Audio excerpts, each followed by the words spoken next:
Salut tout le monde, j'espère que vous allez bien. Aujourd'hui, je réunis deux passions, Lego et Nintendo. Je vous présente en effet l'arbre mojo de The Legend of Zelda en Lego. Cette référence 77092, sortie en 2024, a une grosse spécificité. On peut la construire de deux façons différentes, soit la version Ocarina of Time, soit la version Breath of the Wild. Et dans cette vidéo, je vous présente la version Ocarina of Time, tellement culte. Alors, quelle que soit la version que vous construisez, vous aurez forcément ces deux éléments en commun. À gauche, le socle de l'épée de légende de Breath of the Wild, et à droite, la cabane de Link d'Ocarina of Time. On va déjà évacuer la scénette liée à Breath of the Wild, vu que c'est Ocarina qui nous intéresse ici. Cette partie est conçue pour s'intégrer dans la base de l'arbre version Breath of the Wild, mais ça reste une jolie petite scène à part. On retrouve la célèbre épée de légende, qui est parfaitement ressemblante et que l'on peut retirer de son piédestal, mais uniquement si on a suffisamment de cœur, bien sûr. Vraiment, le design est juste parfait, tout comme pour les deux personnages issus de Breath of the Wild. D'un côté, Zelda avec sa tablette Sheikah, et de l'autre, Link en tenue de prodige avec une épée et un bouclier tellement stylé.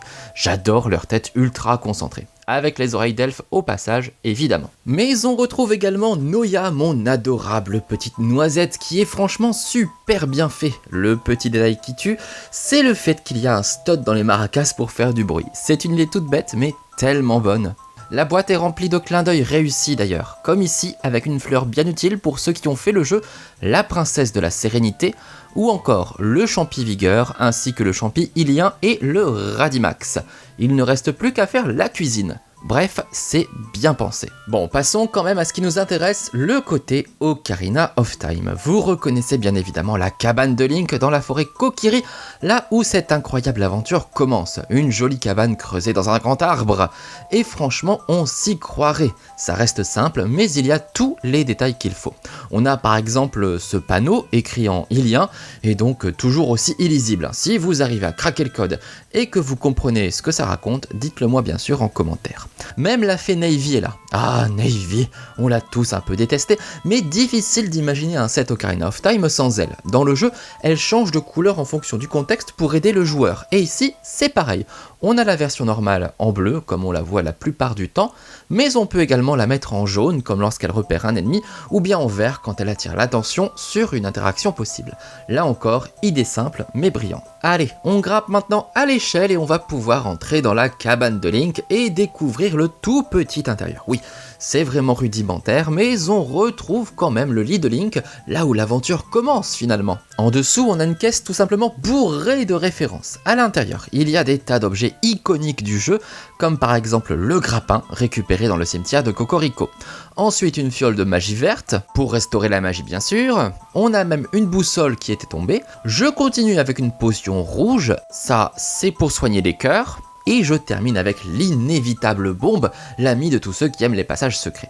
Il y a quand même un dernier objet qui s'est caché dans le fond, c'est le magnifique bouclier ilien, superbement réalisé avec cette superbe triforce dorée pour nous protéger. Vraiment bravo pour le sens du détail, je trouve ça très fort d'avoir réussi à recréer ces objets légendaires avec si peu d'éléments. Ça reste très simple et pourtant on les reconnaît aussitôt. Bravo! Bon, il est temps maintenant de partir à la rencontre du vénérable arbre mojo.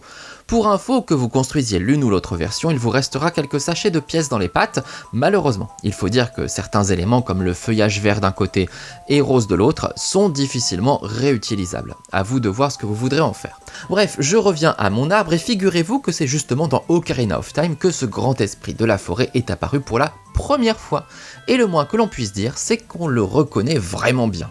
On a tout ce qu'il faut, les grosses racines noueuses, le visage imposant avec les gros sourcils et la moustache, et bien sûr tout en haut la frondaison. On va regarder tout ça de plus près, mais d'abord le visage. Non mais regardez-moi ça! Comme ils ont réussi à recréer la subtilité du visage caché sur le tronc, l'expression de sagesse un peu mélancolique, et ce regard, ces yeux fabriqués à partir de chapeaux. Mais quelle créativité! Bon, en revanche, il est quand même moins feuillu que dans le jeu. Je sais pas si c'est l'âge ou si c'est bientôt l'hiver, mais Papy Mojo se déplume un peu. Ça aurait peut-être valu un tout petit peu plus d'éléments de feuillage pour recréer plus de densité. Autre liberté prise avec Ocarina of Time, la présence d'eau juste au pied de l'arbre. Bizarre, hein, ça fait peut-être référence à l'entrée du sentier qui mène à l'arbre Mojo, car on retrouve même des pierres pour pouvoir traverser comme dans le jeu, mais c'est normalement bien plus éloigné. Un détail que j'adore en revanche, on a les Baba Mojo. Ces horribles plantes carnivores essaient toujours de dévorer Link, et on peut justement s'amuser à les déplacer pour pouvoir attaquer notre héros et recréer des scènes de combat. Bon, c'est pas Ganon non plus, mais ça reste plus flippant que du jardinage quand même. Heureusement, on trouve aussi un allié, c'est le Bourgeon Mojo. Enfin, on va plutôt l'appeler le Bourzon. C'est trop mignon d'y avoir pensé, c'était un personnage qui m'avait beaucoup marqué à l'époque, car un des rares rôles sérieux a apporté une touche d'humour dans l'univers. Encore un clin d'œil bien senti, voici une pierre à potin ornée du symbole Sheikah. N'oubliez pas votre masque de vérité. De chaque côté de l'arbre Mojo se trouvent également des cachettes secrètes, avec à chaque fois une référence derrière. Ici, on retrouve par exemple l'arc que l'on obtient justement dans le temple de la forêt dans Ocarina of Time. Et au-dessus, les 3 couleurs rappellent bien sûr les 3 flèches magiques que l'on peut obtenir, la flèche de feu, la flèche de glace et la flèche de lumière. Et de l'autre côté, on va tout simplement trouver une partition pour l'Ocarina. On reconnaît les boutons jaunes et les lignes, et cette disposition, c'est tout simplement le champ de Saria. Encore un lien avec la forêt Kokiri. Il ne reste plus qu'à le jouer avec l'Ocarina du temps. Allez Link, un petit coup de flutio. Et là, je crois que vous n'êtes pas prêts. La bouche de l'arbre Mojo s'ouvre comme quand on doit aller l'explorer au début du jeu. Un mécanisme simple mais parfait. Eh bien, c'est parti. On va explorer l'intérieur de l'arbre Mojo, c'est-à-dire le tout premier donjon de Zelda Ocarina of Time. Bon, je vous cache pas qu'à l'intérieur, c'est un tout petit peu plus petit que dans le jeu. Déjà, je vais commencer par refermer la porte, enfin la bouche, et comme ça on sera un peu plus tranquille. On retrouve quand même quelques éléments qui nous rappellent le premier donjon, à commencer par ce coffre au trésor qui contient le lance-pierre des fées. Cet objet culte est le premier trésor que l'on récupère justement dans ce donjon. Vraiment, ils ont pensé à tout.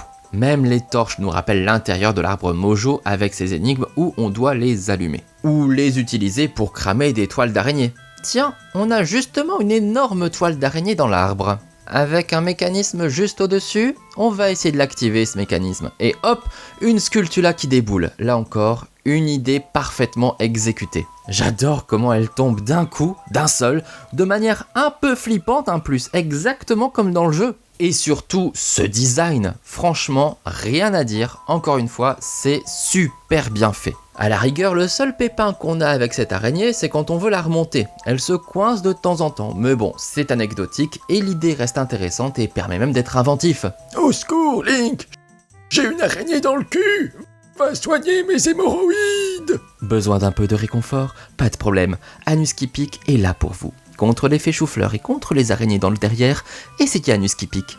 Attention, tout médicament peut exposer à des risques, parlez-en à votre pharmacien. Merci! Attention encore, ce n'est pas un médicament, c'est juste une vanne. Je termine bien évidemment par les 2 figurines de Link qui complètent ce set, la version enfant que l'on joue au début de l'aventure, avec son bouclier iconique et sa petite jupette, et sa version adulte avec l'indispensable Ocarina. Dans les 2 cas, la tenue est parfaite et me donne envie d'avoir une immense gamme Zelda chez Lego, ce serait vraiment trop fou. Bon, on a fait le tour de ce superbe arbre Mojo et de toutes ses références. Je trouve que c'est une belle idée d'avoir choisi ce personnage comme représentant du premier set Lego de The Legend of Zelda. C'est un guide, un mentor important qui nous protège jusqu'au moment où la véritable aventure commence.